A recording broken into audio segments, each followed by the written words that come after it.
नमस्कार मंडळी, आज आपण बघणार आहोत ऑफिस टिफिनसाठी पनीर मसाला। त्यासाठी मी इथं वाटण करून घेतलं आहे। कांदा, टोमॅटो, अद्रक, लसूणची पेस्ट करून घेतली आहे। कढईमध्ये 1 चमचा तेल, 1 चमचा बटर घालून जिरे आणि वाटलेला मसाला घालून आपण हे सर्व मिक्स करून घेऊयात। त्यानंतर मी इथं पनीर मसाला अशा थोड्याशा दुधामध्ये मिक्स करून घेतला आहे। आपल्या वाटणाला तेल सुटल्यानंतर आपण त्यामध्ये मसाले घालून घेऊयात।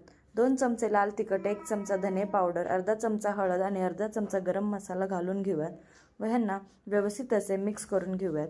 त्यानंतर दुधामध्ये मिक्स केलेला पनीर मसाला घालून तो देखील ॲड करूयात आणि इथं तेल सुटेपर्यंत परतून घेतल्यानंतर अर्धा ग्लास मी इथं गरम पाणी घातले आहे व पावशर पनीर मी इथं यूज केले आहे। त्याचबरोबर चवीनुसार मीठ आणि टोमॅटोची चव बॅलन्स करण्यासाठी मी इथं थोडीशी साखर घातली आहे व वरून अशी थोडीशी कोथिंबीर घालून परतून घेऊयात। त्यानंतर झटपट अशी पनीर मसालाची रेसिपी तयार झाली। व्हिडिओ आवडल्यास लाईक करा, शेअर करा आणि चॅनलला सबस्क्राईब